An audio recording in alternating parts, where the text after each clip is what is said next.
My first commissioned portraits, why I love painting toddlers.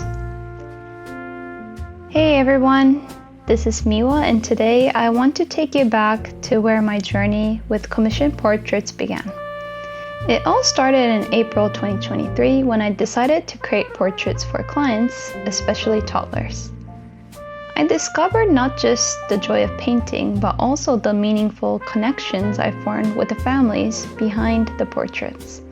So let me share my experiences and why I love painting these little ones so much. So back in April 2023, I took my first steps into the world of commissioned portraits. Some people call it custom paintings or portraits. There's a lot of names out there. But I was eager to explore the flow of creating these pieces, especially for artists, and to learn what moms really wanted from their portraits. It was an enriching experience because I learned so much, although I'm still learning to this day. I remember working specifically with one mom who also loved painting.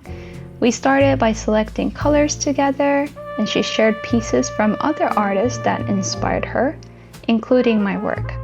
This is a normal part of my process because it helps me to understand their tastes beyond my own art.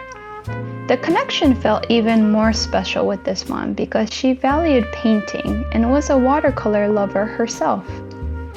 Understanding her vision through her favorite artworks allowed me to kind of predict her preferences better and create something truly meaningful. So once we selected the perfect photo, I made it clear that I don't paint smiles.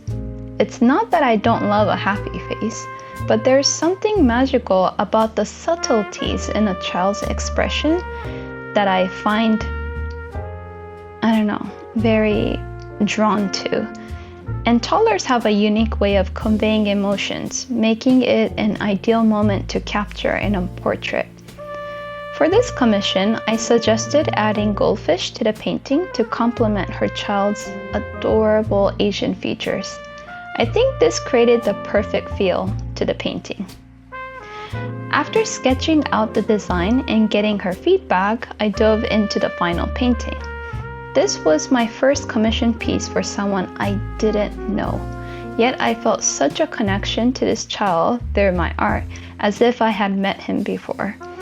Once the painting was finished, I presented it to her. We discussed cropping options to enhance the composition because I just felt like that extra goldfish at the far right wasn't really quite needed. But in the end, I decided to just send it as it was. But which one do you prefer? Do you prefer this one or this one? Well, I wanted her to feel comfortable making that decision on her own. The next commission was so fun as well. The mom requested a portrait of her daughter, and after going through the same process, I ended up creating 4 sketches for her to choose from, which I don't do as much right now with my commissions. I typically just go for 2, and if requested, go more than 2. But this really depends, and I'm sure it'll evolve over time. But back in 2023, this was the case. I did 4 sketches. To my surprise, she loved them so much that she asked for 3 finished paintings instead of just 1. I enjoyed every moment of creating those portraits, each with its own vibe. One with pinks, another with blues, and one with greens. It was very nice to hear that she hung them in different rooms to match her home's color scheme. Of course, not every commission was easy. I had a challenging experience with another mom who struggled to articulate what she wanted. Not to say it was her fault at all. This was just part of my learning process in understanding all my clients and truly hearing what they actually wanted. We went through the same steps. 1, looking through other artworks in my pieces. 2, selecting colors. 3, choosing the reference photo. And 4, getting into sketches. I moved on to the 5th stage where I created a piece on Yupo paper.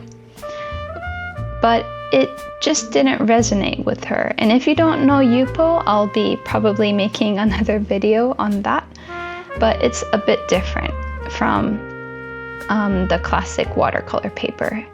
So we decided to try again on watercolor paper, giving her daughter's face a warmer touch, and she loved it. So at the end, her husband mentioned he really wanted that first Yupo painting, so they took home all the pieces I created, which was a relief. What I learned from my first commissions was invaluable. It taught me how to listen to moms and create something meaningful together. So one, working with a fellow artist helped clarify her vision, though I struggle with whether to suggest cropping the final painting or not. 2, creating 4 sketches led to 3 commissions instead of 1. I had to redo 1 painting, but the persistence paid off when she loved the final version. And 3rd, honoring a mom's connection to a photo is crucial, I think, even if it means pointing out potential downsides. The reason to why it didn't work was because I basically told her to choose another photo that she really wanted to choose, so maybe that wasn't a good idea at the end. So I'm still learning, but I've created a flow and a manual for how my commission process works today. The part that truly gets me so happy is capturing those delicate emotions in toddlers. Those moments are fleeting, making them even more precious. While I never quite seen the moms' faces in person, because often all these commissions happen online, I can feel their excitement through their emails and messages, even from miles away. Nothing compares to that joy when they first see their child's portrait. Okay, so thanks for joining me on this journey into my first commission portraits. I hope this inspires you to explore your art, whether it's painting portraits or any other passion. So yeah, until next time, bye bye.